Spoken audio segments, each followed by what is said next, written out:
let's take a look at what we have for the rest of the week.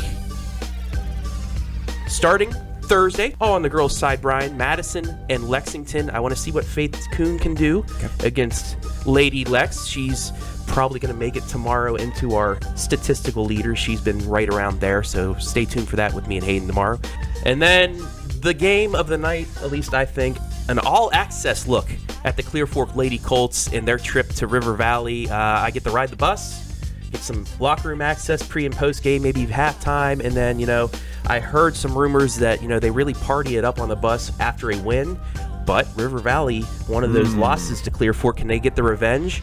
We'll see, but it's going to be a fun day, fun highlight for you. We'll have that later on Thursday evening. I just hope that it is a happy celebration. What's the ride home going to be like if there's no dub leaving Caledonia?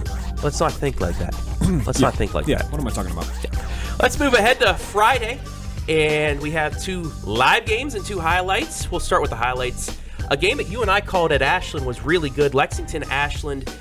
Round 2. Can the Arrows bounce back and get the victory after losing multiple double-digit deficits at Arrow Arena to the Minutemen? That should be a good one.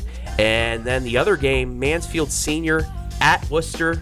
The TY Tigers got the best of Worcester in a dunk fest back in the first game of the conference season for both sides. We'll see if Mansfield Senior can continue to do that, or will Worcester bounce back and get a win. I know the Tigers coming off a tough loss up at Sandusky, but 2 really good OCC matchups there, Brian.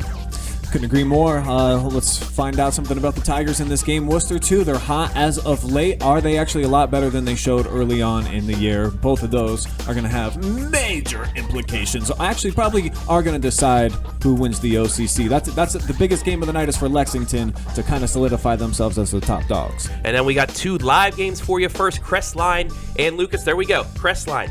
If you want to make it into the top 10, your first step is to knock off Lucas dogs. at the Cub Cave. We'll have a crew down there, and then I will be down at Howard, Ohio. There's Northmore. So 2 of our teams just sitting out of the top 10. Northmore heading to East Knox. They had the lead late against East Knox at home, but the Bulldogs pulled it out, hit some shots late, and got the victory. Will the Golden Knights bounce back, especially from their loss to Fredericktown, or will East Knox continue to roll and get win number 10? And quickly, finally on Saturday, 4 more highlights and live games. The game you're most looking forward to, Lexington at Colonel Crawford on the boys' side. It's going to be big, especially if Lexington gets a big win against Ashland on Friday night. Saturday is just even more important for them to really get there. It could be for district seeding as well. See, can they get up towards that number 1 spot by knocking off the state-ranked Colonel Crawford squad? I think this game's bigger for the Eagles because it's a statement one for them. They're on the country road list. You know what I mean? Yes, They're they just are out there off the highway. 603. You got to take an exit out there through about 1 stoplight is all they got, Travis. So they want to prove that they can hang with the, if you want to call Lexington a little bit more of an urban city team. So this is a big one for the Eagles, especially at their house, man. They're going to play with some pride. That's going to be an awesome game. And another highlight on the girls' side, Shelby taking on Harding. And last year at Harding, Shelby fell, and that allowed Harding to split the MOAC championship. So Shelby, on that revenge tour, they already knocked off Bellevue. They already knocked off Margaretta. Harding, that's one of the last ones on the list to knock off before the tournament. Yeah, so. Araya Douglas still playing there? Oh, didn't think so. Lady Whippet's big. And then our 2 live games, St. Peter's at Mansfield Christian.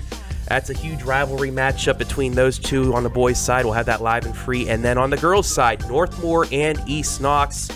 Northmore, both those 2 teams sitting just on the outside of our top 10. Lady Golden Knights got the close victory at the Castle. So we'll look forward to another one down in Howard, Ohio. They're so welcoming down there. I love them down at East Knox High School. But that will wrap things up for now. That's Ski. I'm Big League. We'll see you later.